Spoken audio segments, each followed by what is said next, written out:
So for this project, we create a stereo track. We bus the outputs of the background vocals to the input of the newly created stereo track. You label that track before you arm it, then you label it, then you arm it, and then you have to switch your auto input monitoring mode so you can actually hear the blend coming in. Then you make your blend, and then you record it in. Then you copy it over to all the other choruses it needs to go to. There's markers up there. Now, when you go to the next session, do not move the track. Just move the blend so it fits back and blends back with the track again.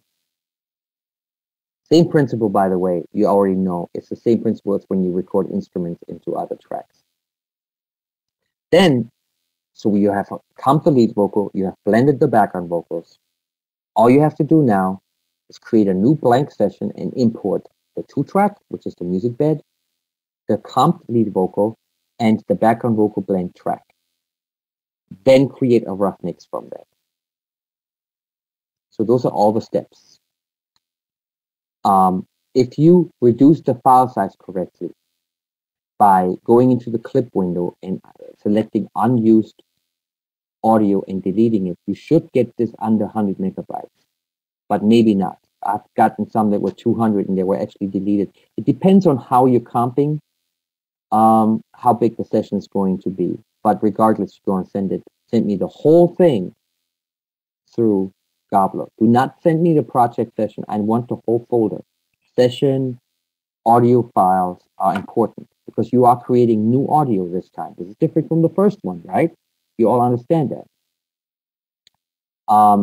Remember, there's a little bit of a bug in Pro Tools. When you go and you select all unused audio and then delete it, clear it, save your session, open it again, do it again, save, close, do it again.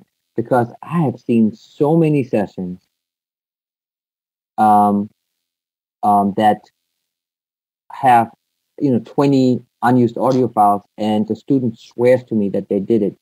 It doesn't always do it right the first time. You have to do it a few times for it to delete all the unused audio. Now, usually you can only use Pro Tools plugins.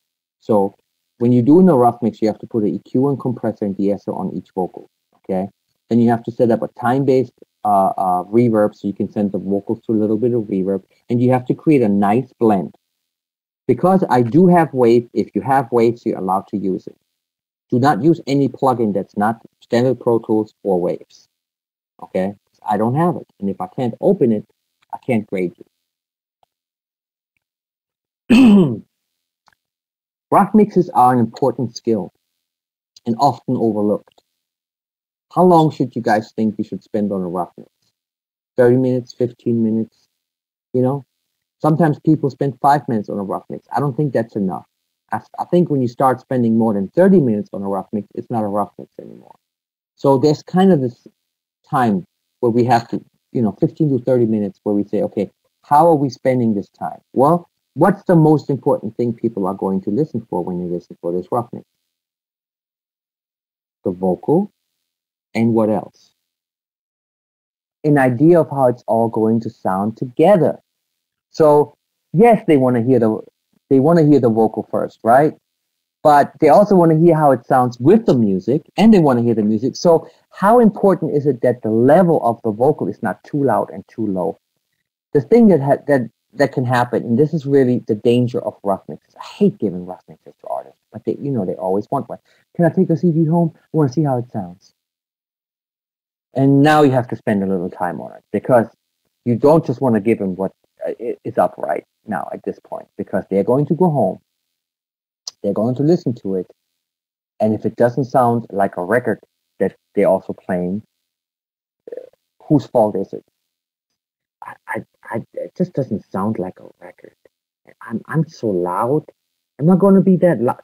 They don't have the engineering, the producing background that it takes to understand, hey, this is just a rough mix, okay? And the worst are A&R guys. Like, you do not want to send something to an A&R guy that's not, a good blended mix. Because they will go, oh, this track is horrible. This track, I just don't like the track. You need to work on the track. And all it is the track is too loud and you can't hear the vocal, or opposite, the vocal is loud, you can't hear the track. Or drums are too low, the bass is too loud. Those kind of things, you kind of want to get a good blend. That's why the skill of blending things quickly is essential. You have to practice it. So balance everything first. Get your master fader up so get your track up so that your master fader reads about -6. Okay? Then bring your vocal in. Then you should get to about -3. And that should be your top level. You do not want to get hotter in your master fader. You EQ it a little bit, compress it a little bit, not much. And you put a little bit of reverb on it. Don't make it swim in reverb. Just a little bit of a plate, 1.4 to 2 second plate with a little bit of pre-delay. And that's it. That's your rough mix. Nothing should ever clip. And please remember, from here on out to the end of your days, when you add EQ, you add volume.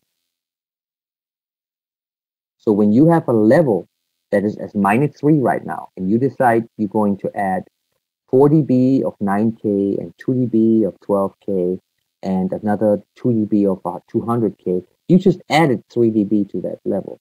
Okay, that means now you're clipping. So when you're adding instead of subtracting, which I actually prefer subtractive EQing, find the frequencies you don't like and take them out. So when you EQ things, you add volume. So if you do additive EQing, you have to either take the input, well, actually, you should always take the input of the EQ down, 2 dB, just a little bit, to make up for whatever you're adding. You can simply check if the volume is almost identical with the bypass button, and also watch your meters.